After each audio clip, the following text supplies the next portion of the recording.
Make sure the clamp is close to the rim. This happens to be a plastic, a phenolic clamp, so it doesn't scratch the rim. They normally come in steel.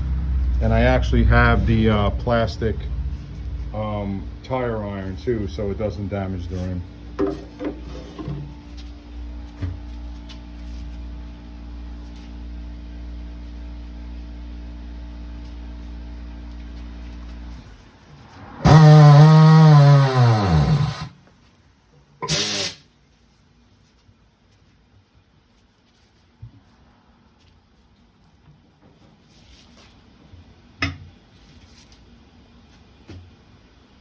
Push down on the opposite side.